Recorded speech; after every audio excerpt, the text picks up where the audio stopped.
Hello and welcome to Channel 2S. I'm your host, Second Soundwave, and today we are continuing the build of the high-grade Gundam The Origin, Bugu.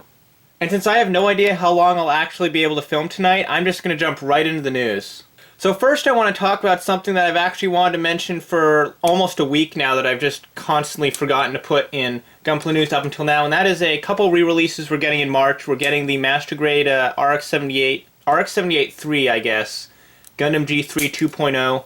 This is a kit that's a little hard to find, so it's nice to see them putting it back out in their release roster. We're also going to see the Master Grade Gundam The O get a re-release, which is pretty cool, considering that's a very big, very intimidating kit. Definitely makes a good centerpiece, so it's nice to see we're getting more of those. Then we have box art for the two petite guys that are coming out in February. I'm not going to talk about these too much. The pictures are on the screen. You can look at them if you like. There's not much more I can say about these two kits, though, so I'm just going to move on right into the Lacus Figure-Rise Bust, which is also coming out later this month. You can see the box art of it right here. It's basically like all the other Figure-Rise Bust boxes. And then, since I don't know if I've ever actually shown you the kit itself, here's a picture of the completed model. Now, other than that one set we got for Iron-Blooded Orphans, we actually haven't been seeing a lot of new Gundam marker sets, and generally we don't see a lot of new Gundam marker sets. However, Bondi has decided that they're going to change that, and they're releasing what they're calling the Advanced Gundam Marker set. And what this is this is a Char Pink. It's two different shades of blue. One is Titan's blue, one's kind of a lighter blue. And then there's a purple, a sort of orangish yellow, and a New Gundam White, as they're referring to it. And basically these are just some more colors of Gundam Marker for if you want to do a little touch-up work to your kits. So after the Gundam Marker set, we have a couple premium Bondi kits to talk about. The first one is the Domtropin Unicorn version. Now, as far as I can tell, this is the exact same kit you'd get as the traditional Domtropin, just the regular old HGUC kit. But they give you a hand that's kind of like holding a pair of grenades, and that's it. Like, other than that, it's literally the exact same model. I checked side to side with the pictures of the old HGUC kit. It looks like there might be slight color differences, but until I see both kits under the same lighting in the same situation, I'm going to go with the fact that it's basically just a straight repackage with a new hand. So, probably one of the most unnecessary P-Bandi kits ever, but hey, is that really a problem? I don't think it is. Now the next P-Bandi kit is a little more interesting. This is another high grade from Unicorn. This is the Echoist Jigen Conroy version, and basically it's the normal Echoist Jigen. It's just got an enhanced sensor on the visor. It's got a little knife and sheath that go on the shoulder. He's got a handgun that stores on his hip. He's got a little extra hip skirt that has some little like napalm grenades or something in them. And he also has a beam saber in his wrist that he can kind of shoot out and use like a kind of beam tonfa weapon, which I guess is pretty cool.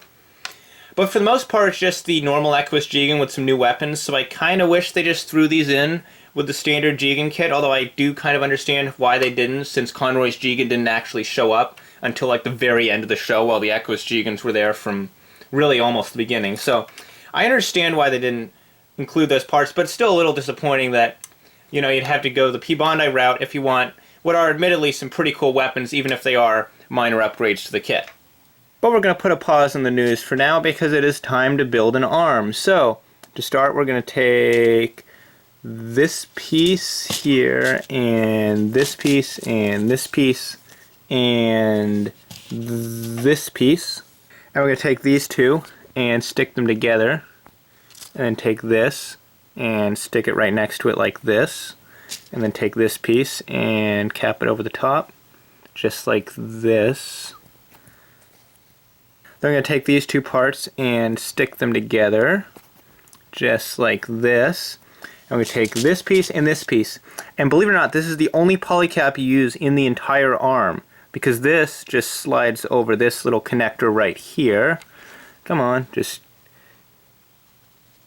ease on just like that. Yeah. Oh, nope, never mind, it's actually down all the way. Okay. So this goes with the ball facing down into here. And then I can just cap it off with the other side of this panel, just like this. And there we go. There's his shoulder. So now I can just take this piece, and apparently the direction of this is important. It needs to face this way, as this is facing this way. And then I take this arm frame and I stick it on here. Okay, so that clicks on there really tight, so you don't want to have to worry about that getting loose over time, which is very good. Always glad to see that. So this, it looks like, how is this going to go? We got the tab facing back, this facing this way. So I guess it just goes on like this. And it just slides in. Oh, yep, okay, just like that. And then this one goes around here, just like this. Pop this on the back. I'm going a little faster here because this is very familiar to me since I've built the Origin Zaku already. So this is just going to pop in here, just like this. And that looks like pretty much the arm. All I really have to do now is take these two pieces, and it looks like they just kind of stick in here, just like this, and then another on the other side. And oh, that's interesting.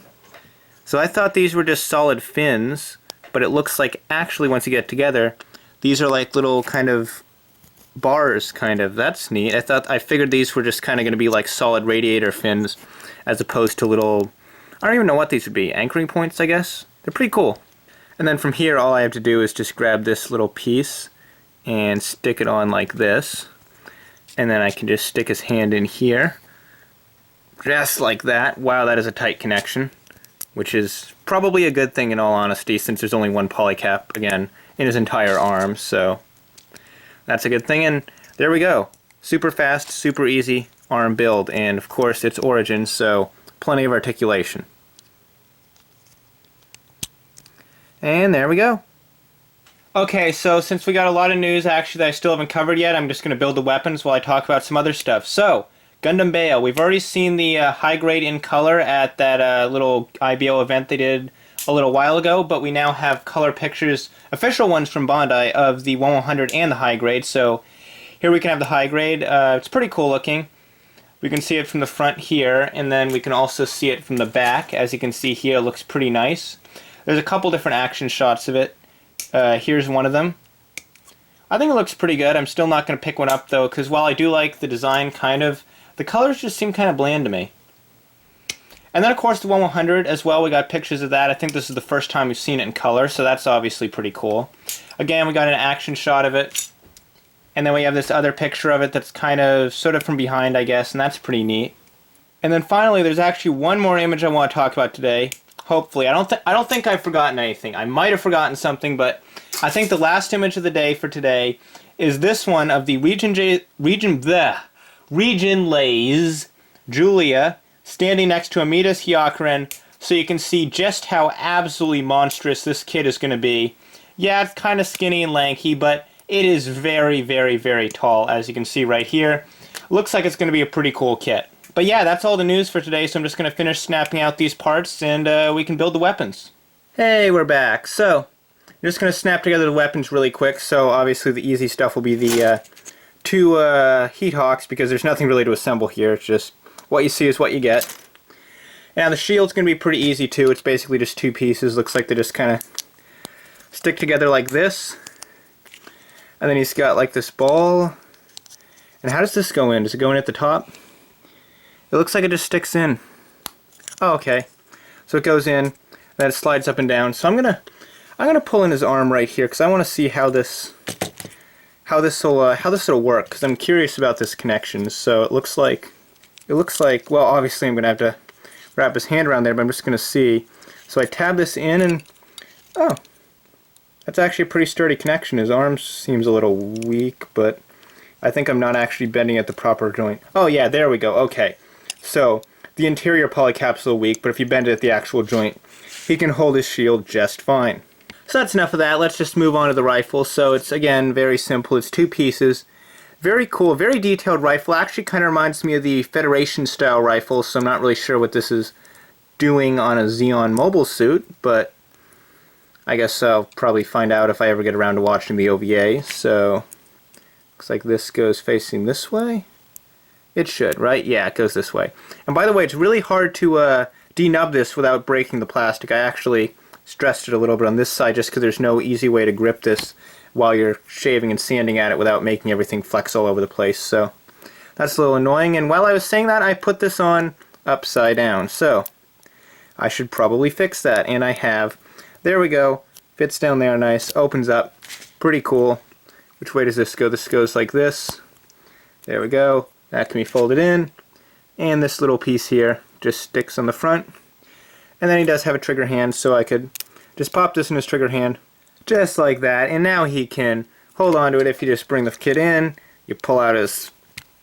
that is in there really tight, I have to say, which is, again, a good thing, because it means he's not going to drop this. So, his wrist is at a bit of a weird angle, but that's because this is kind of a generic hand that pretty much all the Origin kits seem to be using. But we got him here with his weapons, and if you don't look below his waist, we got a pretty cool little Bugu going on here.